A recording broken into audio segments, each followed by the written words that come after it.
have an individual that's been sleeping for a period of time, who's abruptly awakened, who's doing something with his hands multiple times. But he's doing that after Officer Mensah already knows there's a gun there. And of course, he didn't shoot him all those times, but he made the decision the last time because he said he lunged with his body. That's the only difference. And again, I repeat, you can't grab a gun with your body. So I'm not sure what significance that is, except that he's trying to portray a furtive movement on his part, and I don't see that. So number one, I don't see an active and imminent threat. I see a very dangerous situation that Officer Mensah created himself by the way he positioned himself and by the way he had his gun ready to pull the trigger at the drop of a hat. And I also have a problem with 6 shots. Police officers will say that they don't shoot to kill someone, they shoot to end a threat. And that's the training. Unfortunately, in my business, that's not always the case. I see people that are sometimes shot 20 and 30 times.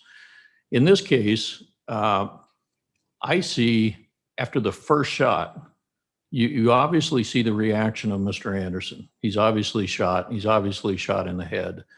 I'm not sure I understand why he continued to shoot after that. He hit him 3 more times and apparently missed with 2 more shots. There was just no need to do that since there's no indication he was reaching for a gun to begin with.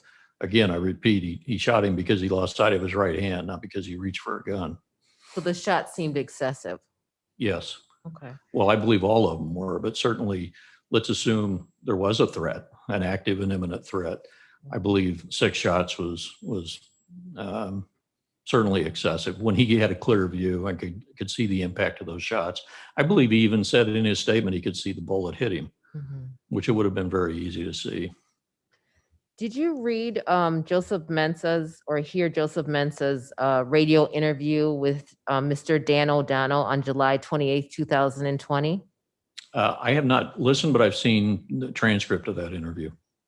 Your Honor, I'd like to submit to the court Plaintiff's Exhibit 22, which is a transcript of Joseph Mensah's interview with Dan O'Donnell on July 28th, 2020. All right, the court will receive that exhibit. Okay.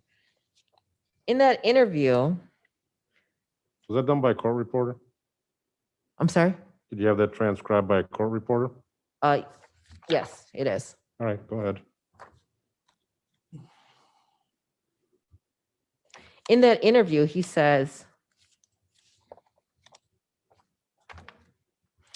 that in all 3 shootings, that's me paraphrasing, all 3 shootings, now this is a quote, either they displayed a weapon, went for a weapon, fired that weapon in every single one of them.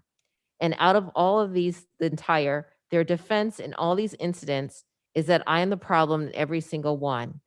It completely takes out the fact that you have people who are committing crimes, or I'm going to call where people have committed crimes, they present a weapon at an officer. Now, was Joseph Mensah, was he called to Madison Park? No. When he approached Jay Anderson, did he know that any crimes had been committed? The only thing he had at that point was a potential ordinance violation for being in the park at that time of the night. Did Mr. Anderson ever point his weapon at Joseph Mensah during his interactions? No. So do you think that statement is accurate? No. Okay. Also in that interview, Joseph Mensah says, and quote, "It's crazy because if you were to look at my department and other departments as well, there are several officers that have fired way more. I'm not trying to deflect onto them, but the issue is even with my own department, we have over 6 officers within these past 5 years that have gotten in several critical incidents of shootings. The common denominator in every single one of them is that a suspect was armed."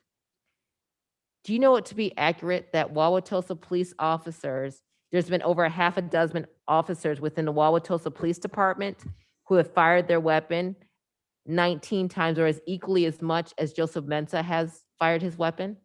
No, the only cases I'm aware of are the deadly force cases where the suspect did not survive, and those were all Officer Mensah.